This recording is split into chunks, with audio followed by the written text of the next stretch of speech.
Howdy everybody. Welcome to how to make a video game, basically. How to make a game. Obviously, since I use RPG Maker and VE, that is the software that I'm going to be using when I go into that stuff that deals with software. But this is going to be kind of a companion video series to a book I'm writing on this subject. And obviously, since I want to sell said book, I'm not going to be covering everything in as much detail, which is actually why I started writing the book in the first place. I was going to do a video series, and just I got started, I kept trying to start the series, and there was just too much. So, to start with, I want to talk about where you start. If you want to make a game, you gotta start at the beginning. Obviously, you know, you don't open up the software. That's not the first thing you do. And it doesn't matter if you're making, if you want to use RPG Maker. It doesn't matter if you want to use Unity, or there are other game engines that you can use. It doesn't matter if you want to use something that costs a lot of money, you know, because I know that some of the game studios release the tools that they use, and you can buy those licenses or whatever and make games that way if you have the money to do it. It doesn't matter if you actually know coding and you want to do it all from scratch, all by yourself. It doesn't matter how you're going to make the game. That is not where you start. Okay, where you have to start is an idea. And it isn't just having an idea, you have to flesh it out. You have to have direction. You have to, at the very least, you need a beginning, a middle, and an end. Or actually, at the very least, you need a beginning and an end. If you're going to make a story, okay? Or it doesn't even have to involve a story. Some games simply don't. You know, some of the biggest classic games of all time don't actually have a story to them, except for maybe the most basic story. Puzzle games quite often have no story to them. So since my discipline mostly is RPGs, and so many games these days incorporate RPG elements, like character progression, and, you know, even like horror games, shooters, FPS games, there are upgrades you get. That is straight out of the RPG playbook, okay? All those elements that are so common in so many different games these days, all that stuff came out of RPGs. So, it's really a very, very wide genre, and a lot of what I'll be talking about, both in the book and on these videos. I'm not sure how often I'll do this. I'm doing this one kind of on a whim, because I felt like it. It will apply to many genres of games, not just RPGs, because honestly, when I started writing for the book, I tried to figure out how to characterize an RPG. There is no definition. Because some RPGs have a lot of story, some of them don't. You know, Diablo games, for example, are RPGs, but they don't have a whole lot of story to them. Whereas some of the Final Fantasy games have tons of story, and there are even games that are placed within the RPG genre that are pretty much all story. They have very little action to them. So, it isn't having a story. You know, you could say character progression is essential to an RPG. Zelda games are pretty much RPGs, maybe more adventure games, but they still fall into the category of RPGs. They don't have character progression, they're gear-based. You know, you don't level up, you get better gear over time. So there is a progression, but it isn't the character, really. They might gain more skills, but in the Zelda games, it's usually attached to some sort of item. Now, the new one does change that. Well, you gain hearts, but that's not really the same thing. The new one kinda changes that. But, I mean, Then again, I mean, all it really has as far as character progression goes is hearts and stamina. Everything else is based around gear. You upgrade your gear, not your character. So there's progression, but it's based around stuff, not the character. So it is a character progression that defines RPG. It isn't fighting. There is no single element that I could find, no one thing that ties all RPGs together. It's more of an umbrella term for certain types of games, usually fantasy and sci-fi, genre fiction, that often had kind of similar elements. But nowadays you find a lot of those elements within games as a whole. Doom has character progression. It takes more of a form of upgrading your gear, but you also upgrade in your suit. But there is still character progression, which a lot of FPS games have. A lot of horror games have that to some degree, if they have action in them. Like Dead Space, The Evil Within, those sorts of games. The ones that I like. I don't like the sneaky hide and run away from everything games too much. They're too repetitive.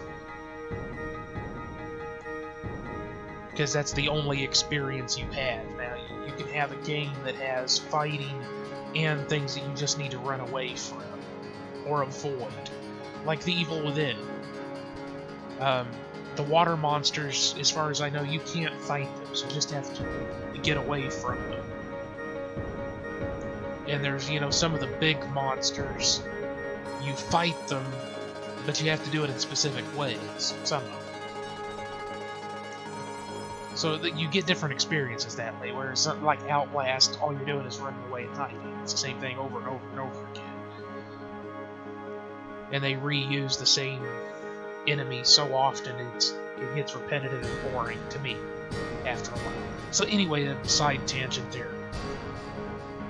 So if you're going to make a game, it doesn't matter what kind of game it is, the first thing you need is not... Well, you need to figure out how you're going to make it. That is important. But you need to start with an idea. And then you have to flesh that idea out. You have to figure out where you're going to go with it. And sometimes that's your characters. And to me, that's where you really... If you're going to make an RPG especially, you need to start with your characters. If you're going to focus on characters and story. Like I said, rogue-type games.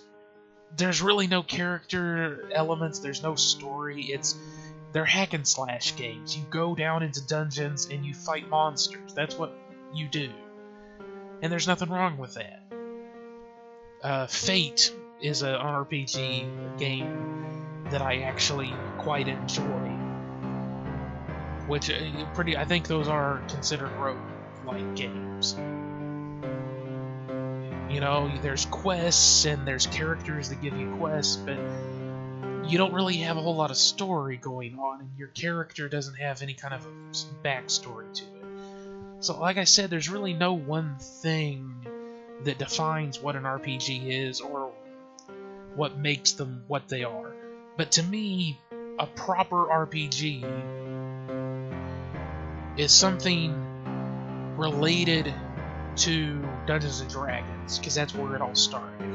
Back in the 70s, pen and paper, role-playing games, Dungeons & Dragons, that's where it all came from.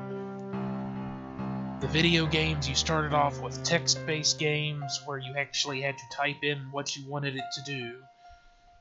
Go west, go north, that sort of shit. And then it kind of evolved from there. So to me, a proper RPG needs characters, combat, a story, at least one story, and it needs to follow an arc. It needs to be an adventure. You don't actually have to travel a whole lot, but it should be an adventure. To me, that's a proper RPG. So those are the kinds of games I like, and that's the kind of games I make. So, let me kind of showcase what I'm talking about with, and I'll talk about the game that I've been working on a bit. It's called the Grimstone. Okay. And the idea of the Grimstone was that I kind of got burnt out working on the other game, Citadel of Archet, and I had been working on that because I got burnt out working on Jimmy the Nerd. Because I always have multiple projects going. I've said this before. I always have multiple projects running. So when I get burnt out working on one, I just move to the next one and work on it until I, for a while. Then I'll get bored, or I'll hit a brick wall working on that, or get burnt out, and then I just go to the next one and work on it for a while. Keeps me productive. Even when I run out of ideas, or whatever happens with one project, I always have something else I can work on. It's just how I have to do things. I've tried focusing on just one thing for extended periods of time, and I can do it for a stretch, but only if it's a short-term project. When it's something that I know is going to take a while, I have to be able to break and go to other things. So that's just how I work. If you work just fine working on one thing for a year at a time or whatever, then good for you. I'm glad. I wish I could do it, but I can't. So I found out what works for me. You're going to have to figure out what works for you. That's just how it works. That's just how it goes.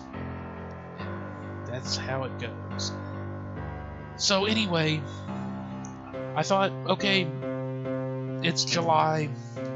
I've got a few months until Halloween time. I like doing darker, Halloween-y type games. Not necessarily horror. I didn't necessarily want to do a straight-up horror game, but something for Halloween time, which is my goal, is to finish this game by Halloween. I started in early July. I'm hoping to get it finished by Halloween time. Will I or won't I? I don't know. We'll have to see. So that was my initial thought. I want to do a dark RPG for Halloween time. I don't want it to be over the top. I don't want to have to get super involved on every single little aspect of it, but I want to make something decent, a good dark story for Halloween time. That was my plan. So I sat down and, okay, well, I'm always cooking ideas. So, what would be a good story? Something dark. Not necessarily horror. I still want to do something more fantasy than like a horror game. But something that I can weave some horror elements into, maybe some jump scares, some creepy monsters, and creepy music. The music that's playing is music I'm going to use for this game. And I thought, okay, kind of a variation on the Save the World scenario. So, what if there's a group of people who are going to set out to try to save the world? But not because they're heroes, because there's a reward. And they're not the only ones who are trying to do it. This is actually a world-threatening menace that exists, has arisen, and the kingdom, or kingdoms, I actually used a map generator to create a world map for this.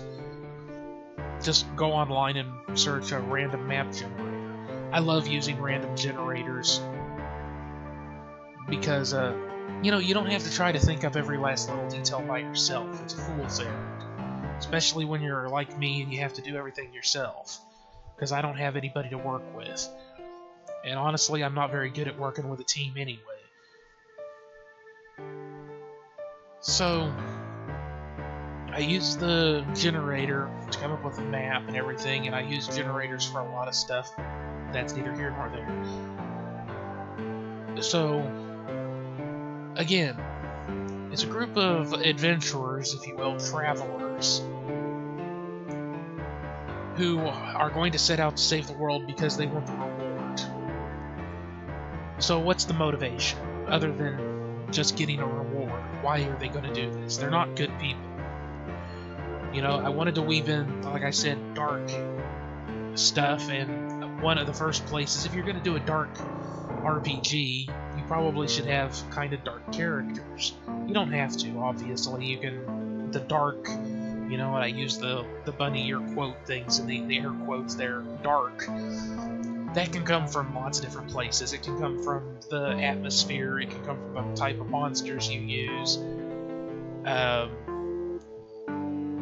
elements of the combat, it can come from the story.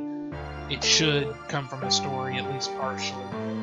It can come from your characters, it can come from the setting in some ways if you want to do some sort of apocalyptic or dystopian type of thing. But I like working with characters and then weaving other elements around them. That's just how I prefer to write and work with games, and even when I'm writing stories.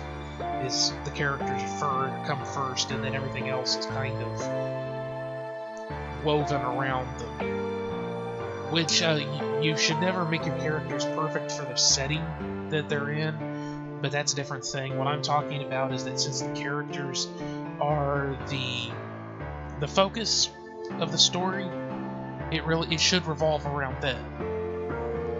They shouldn't necessarily be perfect for what happens, but it does revolve around them. They are the focus, the central element that ties everything together. So I wanted to have dark characters that aren't necessarily heroic. So I can show you the different characters and kind of tell you their basic story without giving too much away. I want to leave something for when the game's released. So we've got Bogged, Mace Caster, and this is a world where there are clans of different types of elves and humans. Those are the only two races. And they're actually, when I say elves, they're not even necessarily elves in like the Tolkien sense. It's really just that they have pointy ears and somewhat of a more of an affinity for magic, even though this is also a world where everybody uses magic.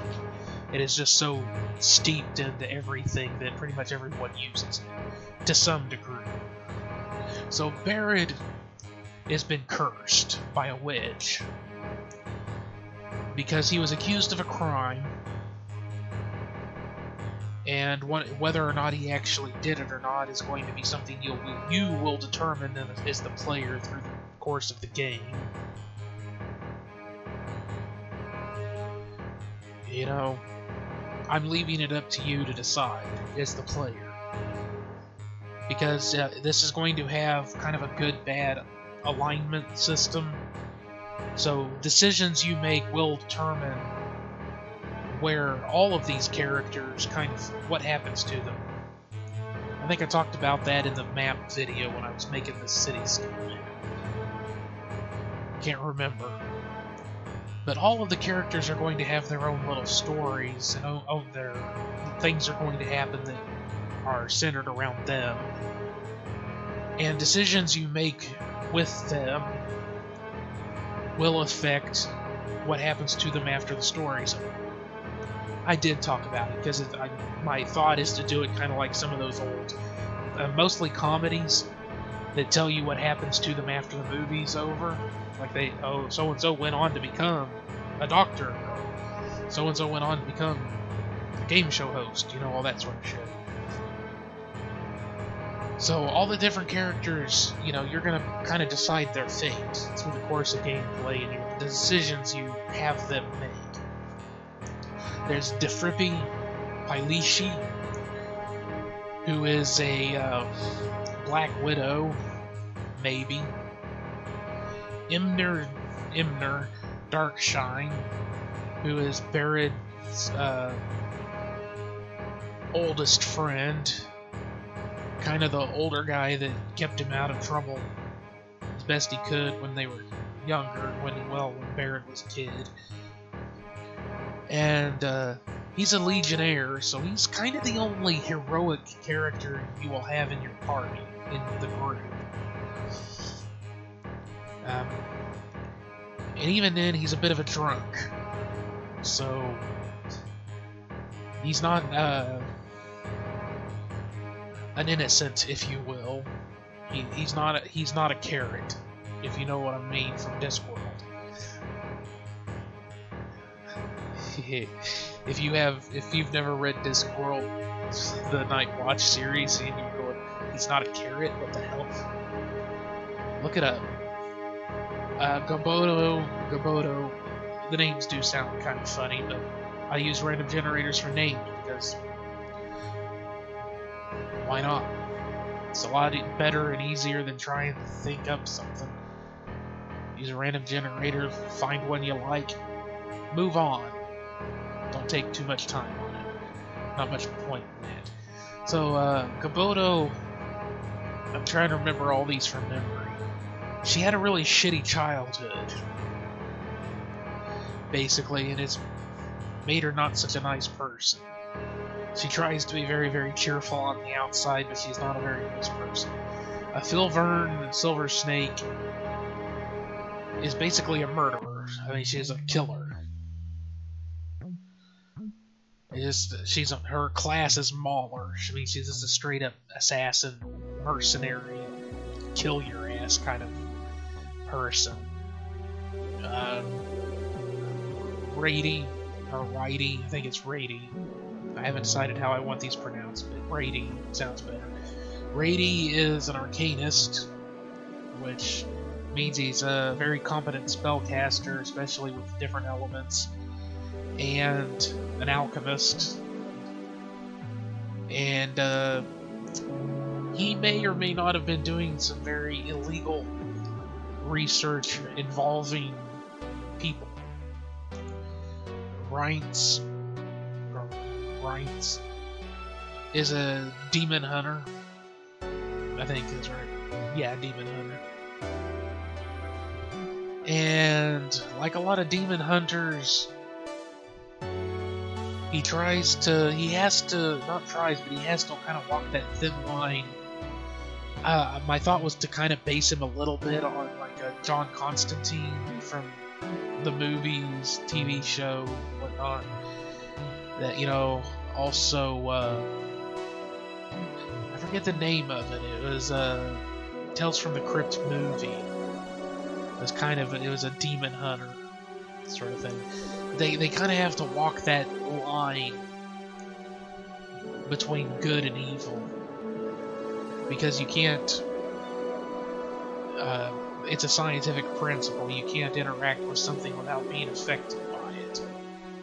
You know, he isn't. You know, you can't observe something dispassionately. You know, you can't hunt down demons and not be affected by doing that sort of thing. So, yeah, again, he's a bit more of a heroic type, but he has to kind of walk that line. And again, it's going to be up to you through the course of the game, making choices, how well he does that. And then there's Ipasa Hipposi. She's probably the most innocent of the bunch. She likes things to go boom. She's a dragon fire adept. And yeah, they aren't very well liked because they tend to make shit blow up. They're kind of pyromaniacs. And that makes them unpopular at times. So they aren't all necessarily bad people or bad guys with the air quotes again, but they are misfits. They are outcasts, they're misfits, they're the people that other teams that are going off on this adventure to try and put down this menace, nobody else wants them. So that's kind of the idea I had for the characters. And again, the overall arc of the story with Barrett as the main character is that the Grimstone is his only path to life, basically. It's one of the rewards that can be given that the winning, winning team, the team that succeeds, one of the rewards that they can choose from the royal armory and treasury and whatnot. They all have all of the characters you'll be able to play as that will be in your party have their reasons. They all have things they want. Sometimes it's just money. Maybe they're looking for a royal pardon. They all have something they want. In the case of Barrett, he wants the Grimstone. It is a powerful artifact, and one of the things that it can do is basically make the person who holds it and masters it immune to being cursed, and it can remove just about any curse. It would take an obscenely powerful person to put a curse on you that this thing could not deal with. And the curse he has is killing him. Slowly, painfully. He needs the Grimstone. It is his only way to stay alive. Which is something he will discover early in the game. It isn't something that he immediately sets out to do, because you have to get to the point where you're actually going on a quest with this group of people anyway. That this first city is where all that stuff will go down. You'll meet the rest of the party. They'll all join up once you finish the side quests and everything you need to get them to join up. And then all of you will go out on this quest to defeat this menace, getting into trouble as you go, like any good RPG.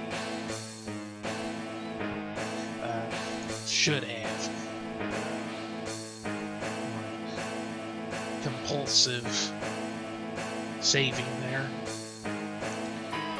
So the reason I'm talking about this is to illustrate the fact that when you're going to make a game, you need to have an idea, and then you need to actually put effort into fleshing it out. I had about 3 pages of notes in a text file before I ever even opened up the software. I had my characters' names, I had the classes that they were going to be, I had a basic backstory for each of them, I had an overall story arc for the game. I knew all the important stuff for the game before I ever even started working. Before I ever even opened up the software and gave the game a name. I knew all of that, the important stuff. Like I said, who, what, when, where, why, and how. That is the point of this video. Before you ever open up your program, whether it be RPG Maker, Unity, it doesn't matter. Whatever it is, before you ever open that motherfucker up, get down who, what, where, why, and how. Those 5 things for your game. Sit down. Open up a text file. If you prefer using pen and paper, I do that quite often. Get yourself a pad of paper and a pen or a pencil.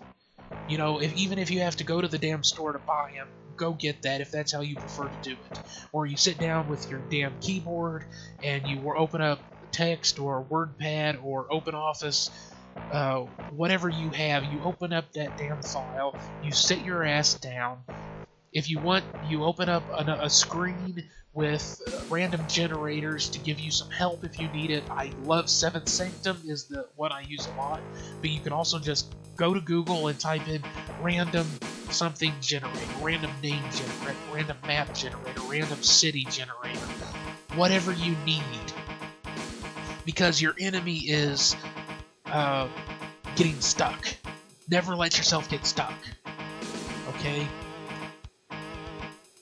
Open up a thing, open up your browser of choice, get some random generators, so you can always keep going. If you have a hard time coming up with names, random generator that shit.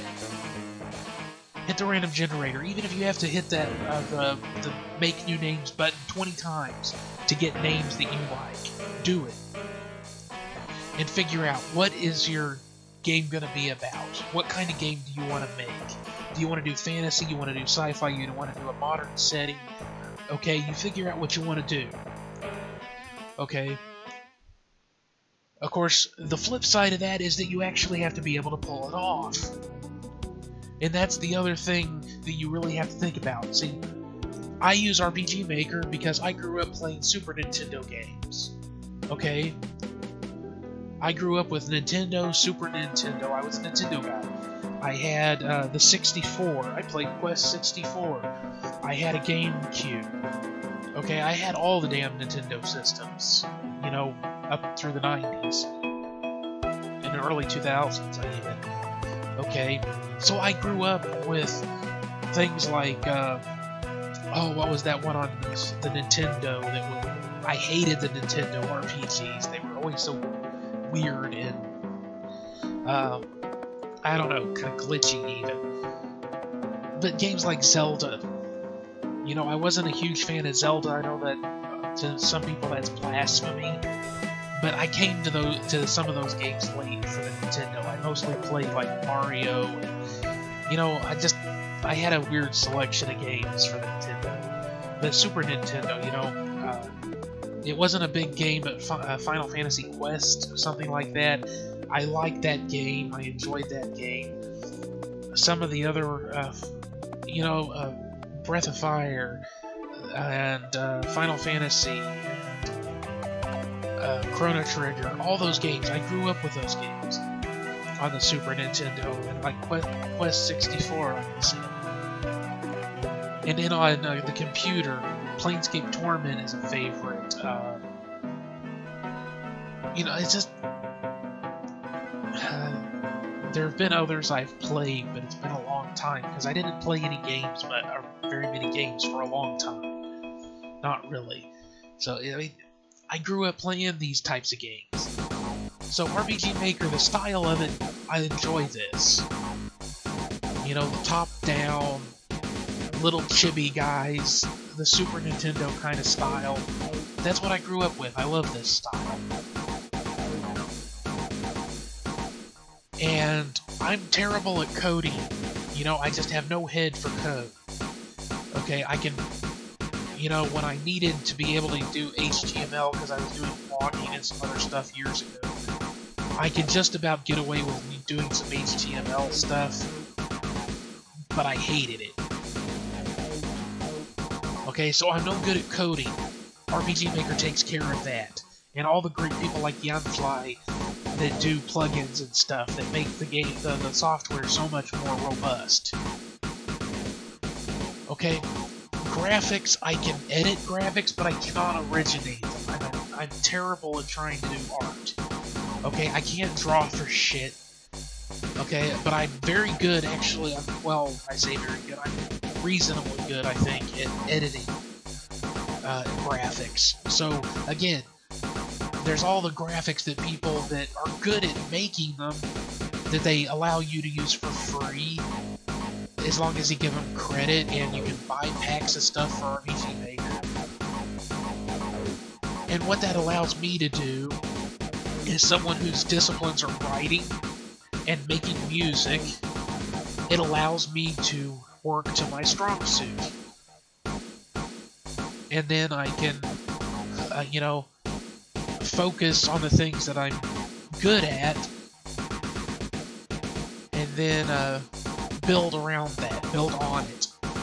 Because I've had to learn a lot of new stuff to be able to use this software to its, well, to the potential that I want to use it to. I know there's a lot more I could possibly do with it, but it's not necessarily things I want to do. You know, that's another one of my lessons, I think, is just because you can do something doesn't mean you need or should do it.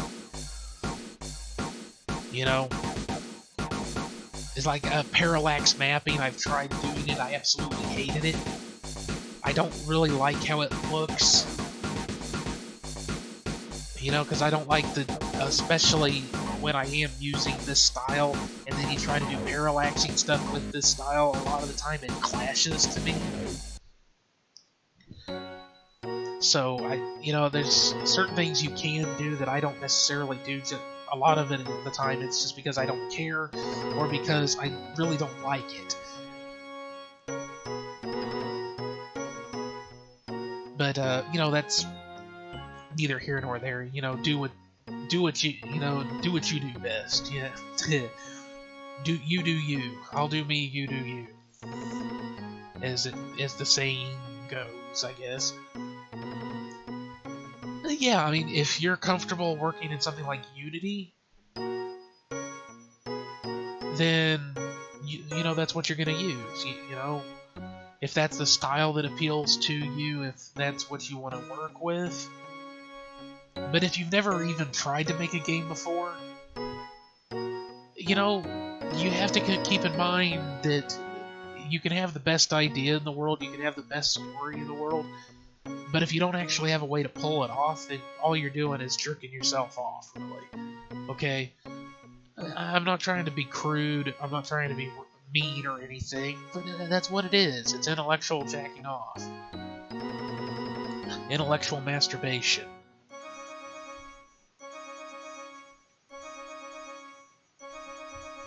So, that's what I'm saying.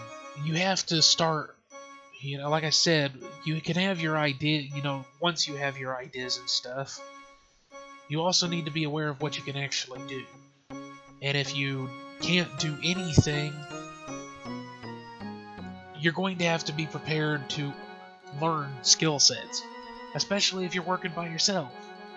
Because making a game is something that requires the meshing of many different skills. Like I said, I'm already a writer and I produce music, so I've got two important skill sets for making games already. I had those before I ever tried to make a game. So I have a leg up on people who don't even know how to do that stuff. But if you know how to do code, well, that's something that you're good at. Hopefully, you know how to do it. So you approach from that side of things. But you don't want to neglect the other stuff either. So you learn, you know, you can buy music to use, you can license music, so that's something you can take care of if you have the money to.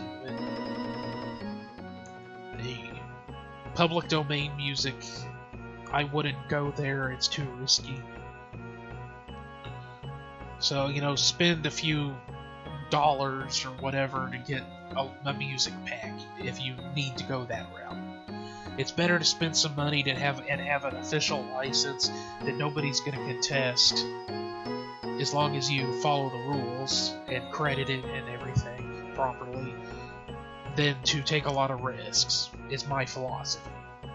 Which is why I try not to use too many free assets. Although I do use quite a few of them. You know, that's the other thing. That's another reason why, like I said, I like RPG Maker, because there's a lot of assets available for it. There's a lot of people who make really good stuff that will let you use it for free, as long as you give them credit. And that makes it possible to do so much with the software. There are a lot of really, really great looking packs that you can buy. This is a First Seed Material, FSM packs. I've got both of them. Eagerly awaiting and hoping that they release another one, which I hope is dungeon stuff or winter stuff. I'd really love dungeon stuff. And I really love those packs. I've been using them for all of the games I've been working on because I just love the way they look. They still work just fine with the basic game stuff, so you can still use the base game stuff. Scattered around. But it also has its own look. It's just a little bit crisper, I guess you could say. You know, it just has its own look to it. And I love this look. So yeah, if you're going to use something like RPG Maker, there's lots of assets available. But you also have to be aware that you're going to need to spend money to get the best stuff. Probably, well, yeah. If you want consistency and really good looking stuff, you're going to have to spend some money. And you're going to have to learn how to use it. You're going to have to learn the software. If you're using Unity or something like Unity, again, you're in the same predicament no matter what. It doesn't matter what kind of software you're going to use, and it's even harder if you're going to try to do everything from scratch yourself. Because you're either going to have to, if you don't already know how to do all your resources that you're going to need, you're going to, like Unity, if you want to do 3D, you have to be able to create the 3D environments, you have to be able to skin the damn things. You have to, if you want monsters, anything that moves, you've got to be able to do the modeling for that. You have to do the programming for it, although I've tried to use Unity, it just isn't for me. It gives you a lot of tools you can use, but you still have to learn how to do it all. And if you want stuff that looks good, you're either going to have to be prepared to learn how to make it and spend the time to make it, or you're going to have to pay somebody to do it. Or spend the money on something that already exists. And again, it's not the best thing to think about when you want to make a game, but you have to keep it in mind. Like RPG Maker, that's why a lot of people shit on RPG Maker games, because there are so many people that think they can just pull it up, make a game that's going to sell 1 million copies in a weekend, and that's all they have to do. It doesn't work that way. Making a game is work. It takes a lot of time, it takes effort, you have to put something into it if you want to get something back out of it. Okay, I'm not saying you can't make a good game in a short period of time, but, it depends on what kind of game you're making, and it depends on what your skill sets are, and how well you know the software. Because if you think you're just going to open the software up and make a game that people will love over a weekend or something, you're deluding yourself. Okay, and that goes for any software if you've never used it before. You have to know what you're doing. You have to learn the software. Okay? You have to learn the software, and if you're going to have music, you either are going to have to buy it, or you're going to have to make it. If you want to, like I said, about Unity and 3D assets, if you don't know how to make them, you're going to have to learn, or you're going to have to pay for them. If you want to use other programs, you have to, same thing, it doesn't matter what the assets are. You're either going to have to pay for them, or you pay somebody else to make them, or you're going to have to do it yourself. And if you don't already know how, you're going to have to learn. That's just reality, okay? It may not be the fun, but that's how it is. That's just how it is. Alright? You understand what I'm saying here? I hope you do. Making a game is an undertaking. And it's rewarding, it's a lot of fun. I enjoy doing this. That video I did, it only has like 10 views. And I'd love to see it get more views, but just the fact that I sat down and within a couple of hours, I pretty much made this whole map. I've added to it and changed a few things here and there. But just being able to sit down with something that starts off like this. Just do outside in, say, a 50 by 60 map. Start off with something like this. That's just completely blank, and have it end up looking like this at the end. That's rewarding. It's fun. Just to see it come to life, basically. And then you start putting in characters, and you add to it, and things like, I made the dock area. Okay, it's simple, but it works, and I actually created ropes. I use GIMP, and I use doodads. Ganfly's doodads thing. I added in some stuff in different places on the docks here and in the city. But that's not a big deal. But to just start bringing it to life, and to start creating the shops that are inside of the people who are going to populate those shops. And just to create a city from nothing, to just bring it to life from your imagination. You know, the inn here is very rewarding. It's fun to start doing that. You know, this is kind of the start of the game and then my testing area. I always have a map where I put stuff for testing or storage. You know, it's very rewarding and fun to do this sort of stuff. But you have to learn how to do it. You know, you have to be able to get the assets, you have to learn how to use them. And you have to learn how to make a map and how to put stuff together and everything. But once you've learned how to do it, and once you have resources to work with, it's a lot of fun to make a game. Which is why I encourage anyone who wants to make a game to try to do it. Even if you fail, it's better to try and fail than to never try at all, to me. You know, I'd rather fail and have tried than regret not trying at all. I have a lot of regrets of things in my life that I didn't go ahead and try to do. I didn't want making games to be another regret, so I've worked at it. And if you want to make games, you're going to have to work at it too.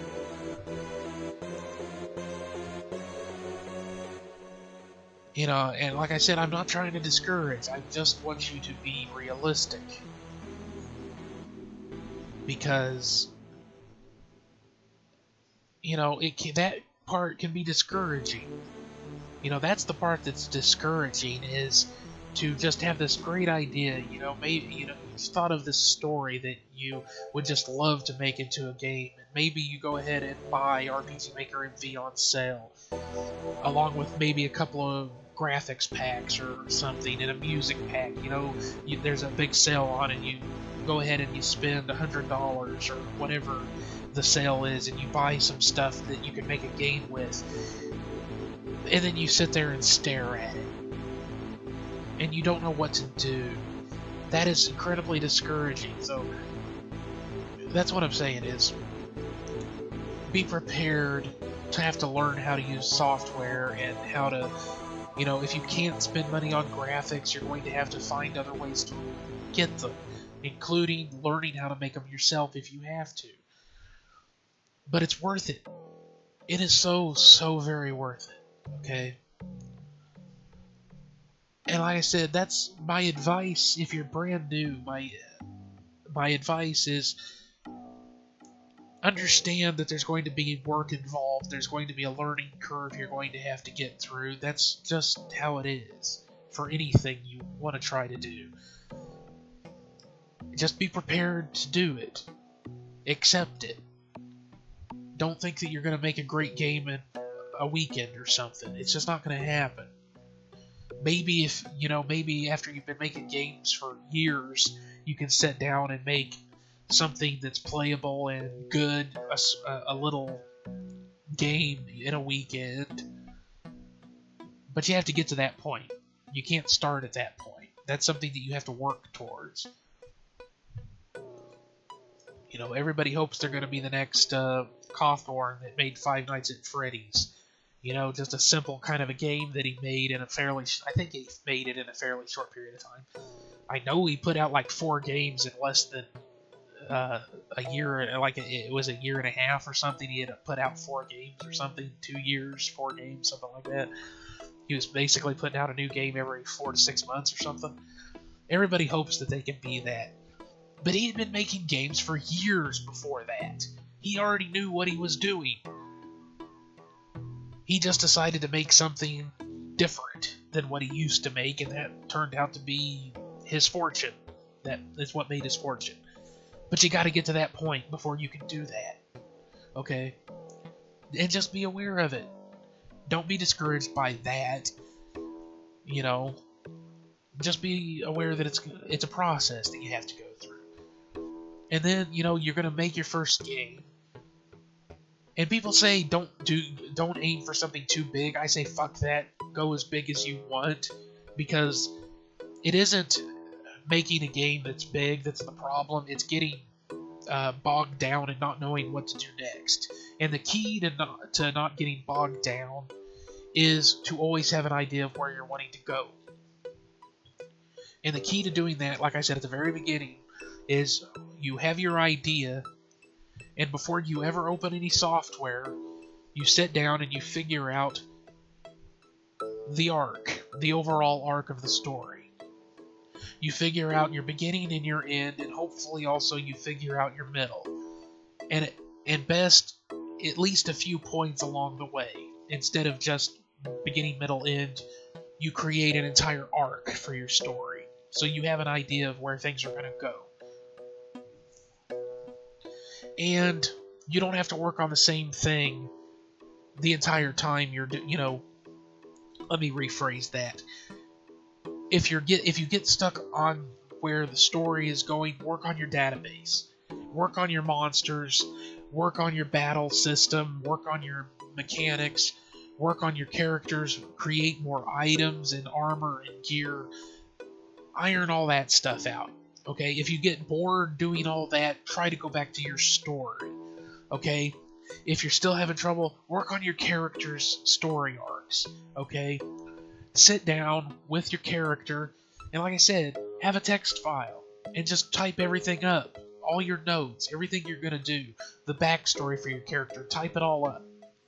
Okay, and just look at it and read it, and read through all your characters. Even have your side characters. Everybody in the game you can have in that text file, or a variety of text files, or in your notepad, whatever your preferred method. And you look at it and you read through that stuff, and you think, what can I do with this? Okay, I came up with this bit of backstory for this character. How can I turn that into a quest? How can I turn this into a side quest for this character so I can expand on this character and make them more important to the whole thing? I can give them more of a role in the story in the game. Or you look at NPCs, your side characters, and you say, okay, this side character is important for a few things, but they're kind of thin. They don't have backstory. I haven't created much personality ideas for them. Let me work on that for a while. Okay, that's how you prevent getting discouraged, is don't get bogged down. Okay, if you're trying to come up with names, like I said, use random generators. If you want an idea of the landscape that your characters are going to be traveling through, random generators. Okay, you don't have to try to nitpick your way through every little tiny decision. Okay, that's how you get bogged down. Don't get bogged down in minutia. Okay, use random generators. They are my #1 weapon for preventing myself from getting stuck. Because, maybe it's just me, but I don't care what every little name is. What makes them interesting is what you do with it afterwards. Okay? Like Barad. Barad Macecaster. It sounds like a bit of a weird name, but I just used a random generator to come up with that. I used a random generator to come up with a bunch of different clan names for elves, and then a bunch of tribe names for humans that are kind of the major names, family names, clan names, whatever, for the different races. And then I used a random generator to come up with the first name. Everything else I came up with on my own, because I was thinking, okay, he's not a very nice character, probably. He's a bit of a dark character. So what's his backstory? Well, he's a thief. I wanted him to be kind of a rogue character, but not a typical rogue. So what did he's a smuggler. He's a smuggler, he's a drug dealer. Okay, and his discipline, his class in here is Shadow Stalker. And these are people, they're kind of thieves, they're rogue, traditional rogue type characters, like Dungeons & Dragons rogues. But what they're really good at is seen into the ethereal realm, which is the realm of magic. And that's part of his curse, is that, you know, I'm drawing on Lovecraft here. If you look into the ethereal realm, it can look back at you. And part of the curse, it's degrading his brain, and it's damaging his ability to control his sight, his ethereal sight. So a lot of the enemies you're going to be facing are going to be creatures, things that dwell within the ethereal realm that normally wouldn't be a hassle, but because he is having trouble turning off his sight, you know, that's part of this curse, they are able to affect him and attack him and the rest of the group. So that was part of the story I came up with for him. You know, I had this idea. At first I was gonna go really, really, really dark, really, really, really fast. But then I thought, maybe ease up a little bit. Because I was gonna go full tilt. This is a very bad man. But then I thought, no, let the player choose. Don't go too crazy dark too soon, then it'd turn people off from playing the game. Except for the type of people that I don't necessarily want to attract to play it, that automatically assume anything that's kind of messed up and dark and nasty is somehow better. But kind of hint at his crime that he's been accused of, and that the witch believes he committed, so she cursed him. But allow the player to choose. Their choices will affect the outcome of the game, and the game will never actually settle yes or no on whether or not he committed the crime, probably. If I do ever let the game definitively say one way or the other, it will be a choice that you make as a player, okay? And these are all things that I thought of just while brainstorming. So that's kind of my first advice is, you know, recap what I've talked about is flesh out your ideas, do brainstorming. If you start getting stuck on anything at all, use random generators, because, like I said, you don't have to get bogged down in minutia. You know, all the nitpicky little details. Because in the long run, most of that shit doesn't matter.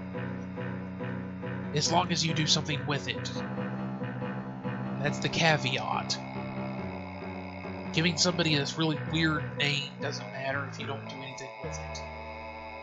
Make them eccentric if you give them a really outlandish name.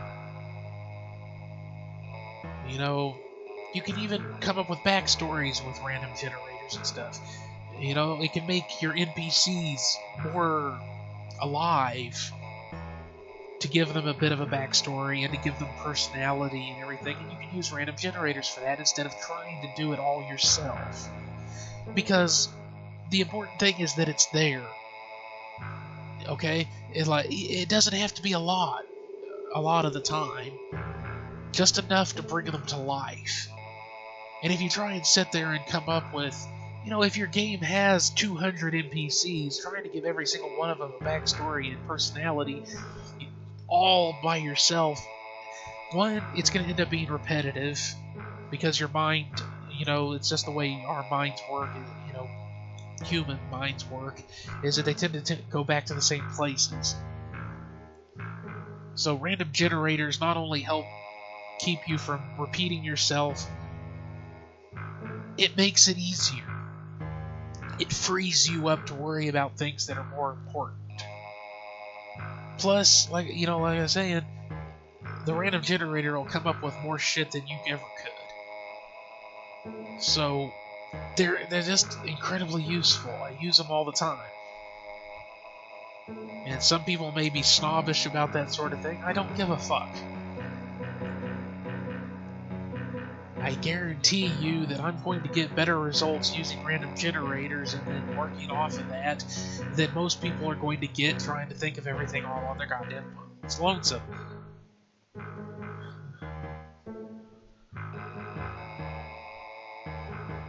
Darren goddamn did. So, yeah, don't let yourself get bogged down. Be prepared for the learning curve and that there is work involved and all that. You know, it's unavoidable. You just have to accept it. And then kind of dig in. Get your hands dirty. Have some fun. Play around. See what happens. But, yeah. Just the number one thing. Don't get bogged down.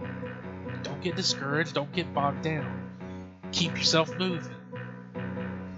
Like I said, you get stuck on one thing, you work on something else until you figure out what you want to do with the thing you were stuck on. If it's something that isn't really important, just use a random generator. 9 times out of 10, most of the things that you get stuck on aren't all that important. Just use a random generator. Then flesh it out.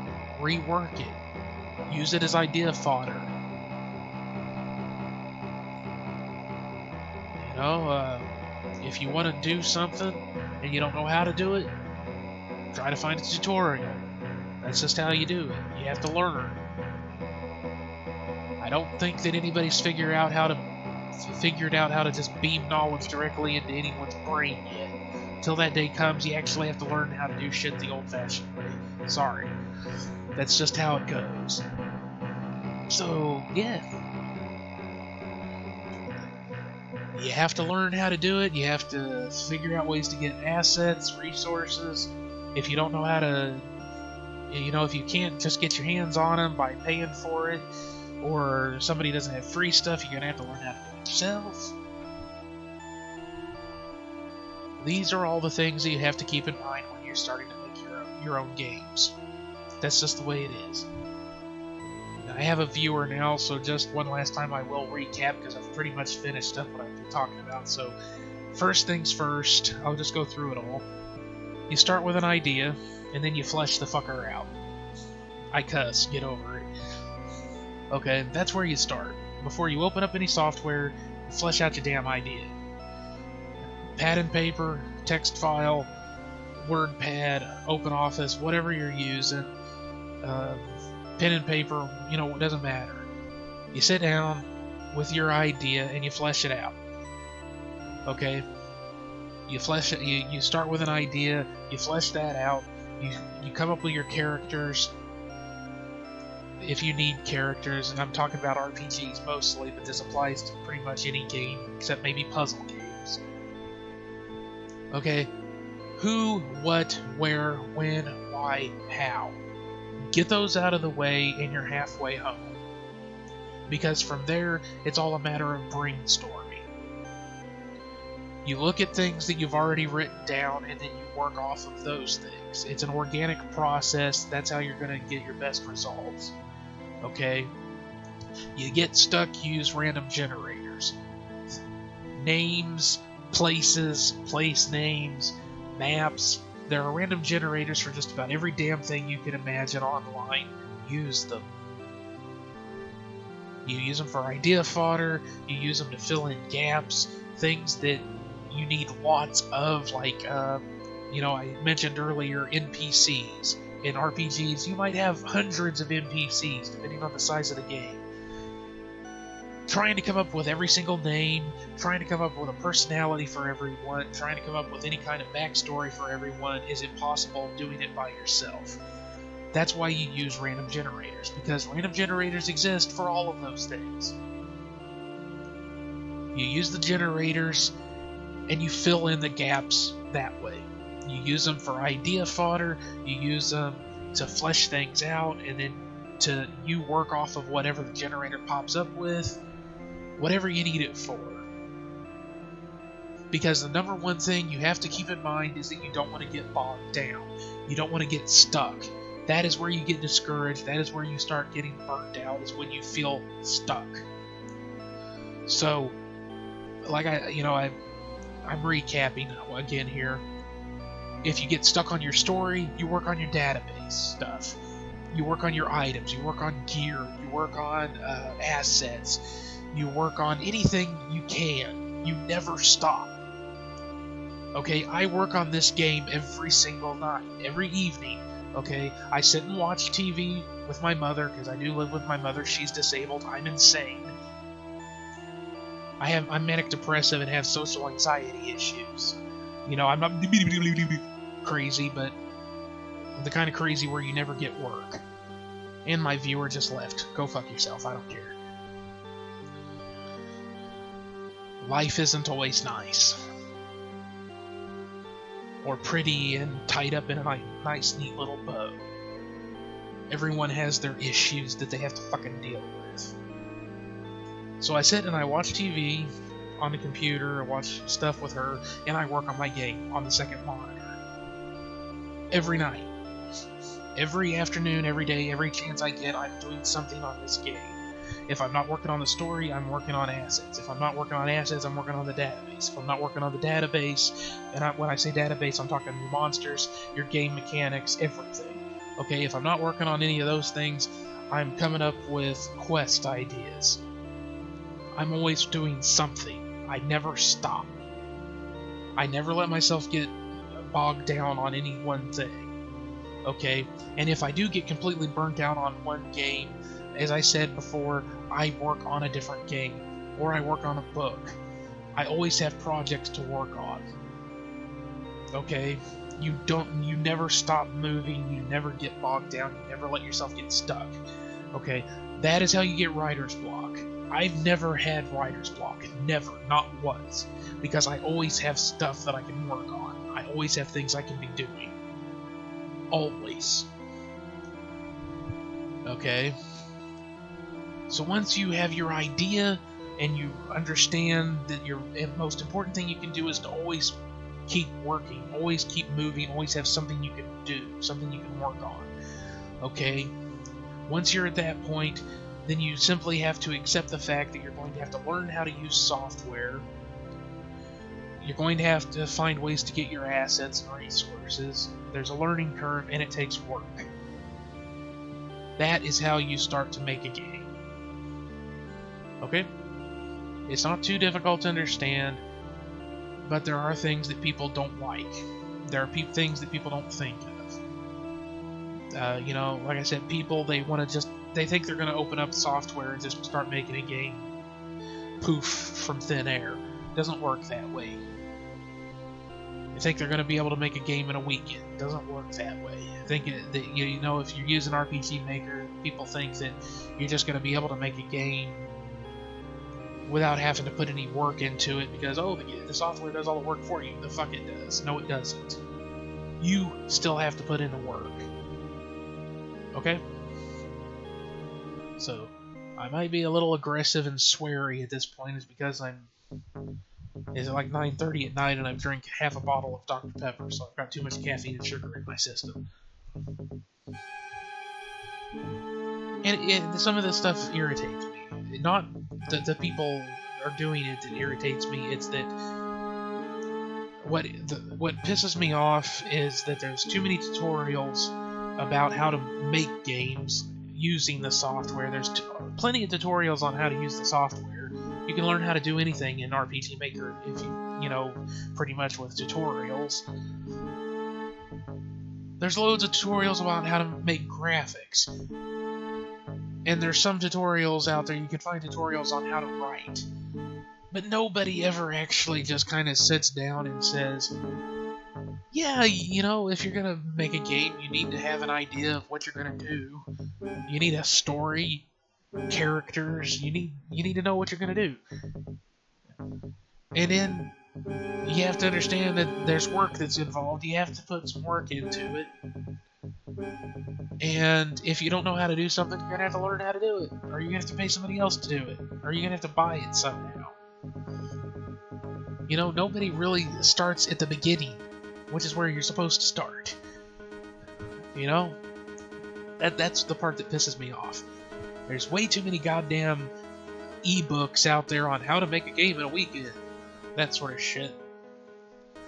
Way too many tutorials telling you how to do lots of nifty tricks in software, but nobody ever starts the beginning. Ideas. And how to work with your ideas and how to get where you're going. How to take a sentence that's your idea is one sentence or one paragraph. How to take that and then turn it into a game. That's what my book is going to be about. This video is kind of about that stuff too, I guess. This is more of a tangential rant at this point, and rambling about the same things over and over again, which is a bad habit of mine. It's because I have an associative type of memory. I associate things together, and I tend to talk about things in the format of here's point 1, now here's point 2, but I'm going to tell you about how it relates to point 1, and here's point 1 again just in case you don't know because you weren't listening before. Now here's point 3, and now I'm going to tell you about how that relates to point 2 and 1, but I'm going to tell you what 1 and 2 are first just in case you weren't paying attention before. And then at the very end, I'm going to tell you what everything was, all the points were multiple times, just in case you weren't paying attention. Along with shit that probably isn't even relevant, because I get rambly and don't know how to stop. I'm weird like that. But then I've also had conversations with people where I will be talking to them, get out of a car for example, one time that comes to mind was going to watch a movie with people I knew at the time. Got out of the car, went and watched the movie, and then picked up the conversation once we got back in the car. I wasn't done talking. So, yeah, enough bullshit from me. Thanks for watching. I'll see everybody later. Bye.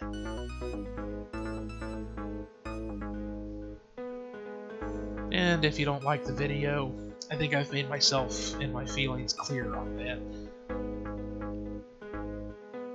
Hopefully you found it informative.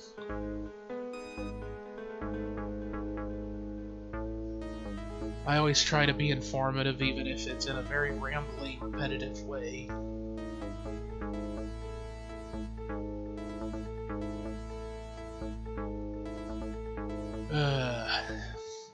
Sometimes overly aggressive and with too much cussing, but see y'all later. Bye-bye.